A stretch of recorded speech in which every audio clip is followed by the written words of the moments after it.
ಮಂಗಳೂರಿನಲ್ಲಿ ಅಲ್ಲಿರುವಂತ ಹಿಂದುತ್ವದ ಅಲೆಯನ್ನ, ಹಿಂದುತ್ವದ ವಿಚಾರಧಾರೆಯನ್ನು ಒಡೆದು ಹಾಕದೆ ಹೋದರೆ ಎಡಪಂಥೀಯರ ಚಿಂತನೆಯನ್ನ ಬಿತ್ತೋದು ಕಷ್ಟ ಅಂತ ಎಡಪಂಥೀಯರು ಕಳೆದ 50-60 ವರ್ಷಗಳಿಂದ ನಿರಂತರವಾಗಿ ಪ್ರಯತ್ನ ಪಟ್ಟು ಸೋತೋಗಿದ್ದಾರೆ. ನಾಡಿನ ಮೂಲೆ ಮೂಲೆಗೂ ನಕ್ಸಲಿಸಮ್ ಅನ್ನ ಹಬ್ಬಿಸಿದ ಅವರು ಮಂಗಳೂರಿಗೂ ಹಬ್ಬಿಸಬೇಕು ಅಂತ ಪ್ರಯತ್ನ ಪಟ್ಟರು, ತರುಣರನ್ನ ಈ ಕಡೆ ಸೆಳಿಬೇಕು ಅಂತ ಪ್ರಯತ್ನ ಪಟ್ಟರು. ಏನು ಮಾಡಿದ್ರು? ಮಂಗಳೂರಿನ ಹಿಂದೂ ತರುಣ ಕೇಸರಿ ಶಾಲ್ ಬಿಟ್ಟು ಬರಲಿಲ್ಲ ಪಕ್ಕಕ್ಕೆ. ಅವರಿಗೆ ಗೊತ್ತಾಯ್ತು, ಹಿಂದೂ ಧರ್ಮ ಶ್ರದ್ಧೆಯನ್ನು ತೆಗಿಬೇಕು ಅಂತಂದರೆ, ಇಲ್ಲಿನ ಎಲ್ಲ ದೈವಗಳ ಮೇಲಿನ ನಂಬಿಕೆ ತೆಗಿಬೇಕು ಅಂದರೆ ಈ ದೈವಗಳ ಒಡೆಯನಾಗಿರುವಂಥ ಅಣ್ಣಪ್ಪನ ಮೇಲೆ ಪ್ರಹಾರ ಮಾಡಬೇಕು, ಅದರ ಮೂಲ ಮಂದಿರವಾಗಿರುವಂಥ ಮಂಜುನಾಥನ ಮೇಲೆ ಪ್ರಹಾರ ಮಾಡಬೇಕು ಅಂತ ಆ ಶ್ರದ್ಧೆಗೆ ಕೈ ಹಾಕ್ಬಿಟ್ರು. ಎಲ್ಲ ಕಡೆ ಮಾಡಿದಂತೆ ಅಲ್ಲೊಬ್ಬ ಆಕ್ಟಿವಿಸ್ಟನ್ನು ಹಿಡಿದ್ರು. ಆಕ್ಟಿವಿಸ್ಟ್ನು ಹೆಂಗೆ ಹಿಡಿದ್ರು ಗೊತ್ತಾ? ಹಿಂದುತ್ವದ ವಿಚಾರಧಾರೆಯಿಂದ ಇರುವಂಥ ಆಕ್ಟಿವಿಸ್ಟೇ ಸಿಕ್ಕಿಬಿಟ್ರೆ ಹಿಂದೂ ತರುಣರನ್ನ ಸೆಳೆಯೋದು ಸುಲಭ ಅಂತ ಹಿಂದುತ್ವದ ವಿಚಾರಧಾರೆಯವರು. ಎಂಥ ಹಿಂದುತ್ವದ ವಿಚಾರಧಾರೆ ನೀವು ನೋಡಬೇಕು ಮಿತ್ರರೇ. ನಾನು ಲೈವ್ ಮಾಡ್ತೀನಿ ಅನೇಕ ಬಾರಿ, ಅಥವಾ ಇವತ್ತು ನಾವಿಲ್ಲಿ ಪ್ರೋಗ್ರಾಮ್ ಮಾಡಿದ್ದೀವಿ, ಎಲ್ಲೂ ಗುರೂಜಿ ಇಲ್ಲ, ಎಲ್ಲೂ ಡಾಕ್ಟರ್ ಜಿ ಇಲ್ಲ, ಎಲ್ಲೂ ಭಾರತ್ ಮಾತೆಯ ಚಿತ್ರ ಇಲ್ಲ. ನೋಡಿದ್ರೆ ಅನ್ನಿಸ್ಬೇಕು ಇವ್ರು ಯಾರು ಹಿಂದೂಗಳೇ ಅಲ್ಲ ಅಂತ. ನಾನು ಹೋದ ಕಾರ್ಯಕ್ರಮಕ್ಕೆ ಕೇಸರಿ ಹಾಕ್ತೀನಿ ಅಂತೇನು ಗ್ಯಾರಂಟಿ ಇಲ್ಲ. ಇವತ್ತು ಇಲ್ಲಿ ಬಂದ ತಕ್ಷಣ ಹಾಕಿದ್ರು ಹಿಂಗಾಗಿ ಇದೆ, ನಾನೇನು ಹಾಕೊಂಡು ಬಂದಿರಲಿಲ್ಲ. ಹಾಗಂತ ಹಿಂದೂ ಅಲ್ವಾ?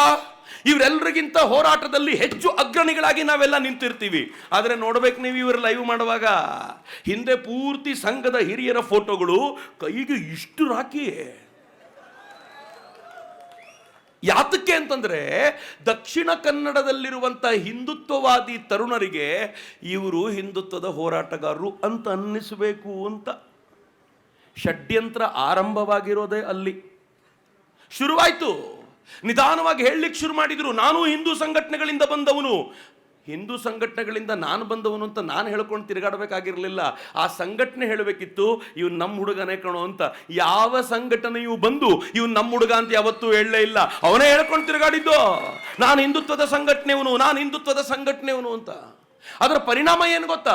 ಲೋಕಲ್ ಭಾಗದಲ್ಲಿದ್ದ ಹಿಂದುತ್ವದ ಕಾರ್ಯಕರ್ತರು ಕೂಡ ಜೋರಾಗಿ ದನಿ ಎತ್ತೋದಕ್ಕೆ ಹಿಂದೆ ಸರಿದ್ರು. ಯಾಕೆ ಅಂತಂದ್ರೆ ಹಿಂದೂಗಳಲ್ಲೇ ಯಾಕಪ್ಪ ಗಲಾಟೆ ಅಂತ ಸೈಲೆಂಟ್ ಆಗುವ ಅನಿವಾರ್ಯತೆ ಕ್ರಿಯೇಟ್ ಆಯಿತು. ಯಾವುದನ್ನ ಎಡಪಂಥೀಯರು ನಿರಂತರವಾದ 60-70 ವರ್ಷಗಳ ಪ್ರಯತ್ನದಿಂದ ಮಾಡಲಿಕ್ಕಾಗಿರ್ಲಿಲ್ವೋ, ಒಬ್ಬ ಹಿಂದೂವಾದಿ ವ್ಯಕ್ತಿಯನ್ನ ಮುಂದಿಟ್ಕೊಂಡು ಧರ್ಮಸ್ಥಳದ ಮೇಲೆ ಆಘಾತಕ್ಕೆ ಅಂತ ನಿಂತಾಗ ಹಿಂದೂಗಳನ್ನು ಒಡೆದುಬಿಟ್ರು. ಒಡೆದಿದ್ದು ಎಲ್ಲಿವರೆಗೂ ಇತ್ತು ಮಿತ್ರ? ಇವತ್ತಿನವರೆಗೂ ಹಿಂದುತ್ವದ ವಿಚಾರ ಬಂದಾಗ ನಾವು ಯಾವತ್ತೂ ಜೈನರನ್ನ ಪ್ರತ್ಯೇಕ ಅಂತ ಭಾವಿಸಿಯೇ ಇರಲಿಲ್ಲ. ಧರ್ಮಸ್ಥಳದ ವಿಚಾರ ಬಂದಾಗ ಧರ್ಮಸ್ಥಳ ಜೈನರ ಕೈಯಲ್ಲಿದೆ ಅಂತ ಗೊತ್ತಾಯ್ತು. ಅಲ್ಲಿವರೆಗೂ ವೀರೇಂದ್ರ ಹೆಗಡೆ ಅವರು ಜೈನರು ಅಂತ ಗೊತ್ತೇ ಇರಲಿಲ್ಲ ರೀ ಬಹಳ ಜನರಿಗೆ. ಅವ್ರು ಯಾವತ್ತೂ ತಾನು ಜೈನರ ತರ ನಡ್ಕೊಂಡೇ ಇಲ್ಲ. ಅವರು ಸಮಸ್ತ ಸಮಾಜಕ್ಕೆ ಒಂದು ಒಳ್ಳೆಯದು ಮಾಡುವ ಪ್ರಯತ್ನದಂತೆ ನಡ್ಕೊಂಡವರು. ನಾವು ಜೈನರು ಅಂತ ನೋಡಿದ್ವಿ. ನಾನು ಬಹಳ ಜನರನ್ನ ಪ್ರಶ್ನೆ ಮಾಡ್ತೀನಿ, ವೀರೇಂದ್ರ ಹೆಗಡೆ ಅವರ ಮುಂದೆ ನಮ್ಮ ದೇವಸ್ಥಾನದ ಅಭಿವೃದ್ಧಿಗೆ ದುಡ್ಡು ಬೇಕು ಅಂತ ಕೇಳಿದಾಗ ವೀರೇಂದ್ರ ಹೆಗಡೆ ಅವರು ಮರು ಮಾತನಾಡದೆ ನಿಮ್ಮ ದೇವಸ್ಥಾನದ ವಿವರ ಪಡ್ಕೊಂಡು ನೀವು ಮಾಡುವ ಕೆಲಸಕ್ಕೆ ತಕ್ಕಂತೆ ಅನುದಾನ ಕೊಡ್ತಿದ್ರಲ್ಲ.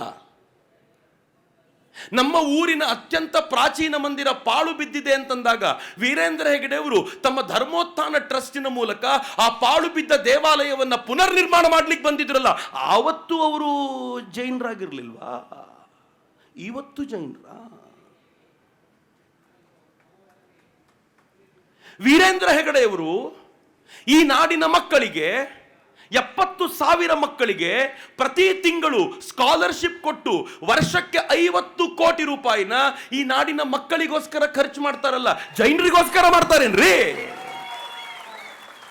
ವೀರೇಂದ್ರ ಹೆಗಡೆ ಅವರು ನಮ್ಮ ಊರಿಗೆ ಬಂದು ನಮ್ಮ ಊರಿನ ಕೆರೆಗಳನ್ನ ಕ್ಲೀನ್ ಮಾಡುವಾಗ ಇದು ಜೈನರ ಕೆರೆ ಅಂತ ಕ್ಲೀನ್ ಮಾಡಿದ್ರ ಅಥವಾ ಈ ಕೆರೆ ಊರಿಗೆ ಸೇರಿದ್ದು ಅಂತ ಕ್ಲೀನ್ ಮಾಡಿದ್ರ? ಶಬಾಷ್, ಎಷ್ಟು ಬೇಗನೆ ಅವ್ರನ್ನ ಜೈನರು ಅಂತ ಸೆಪರೇಟ್ ಮಾಡಿದ್ವಲ್ರಿ.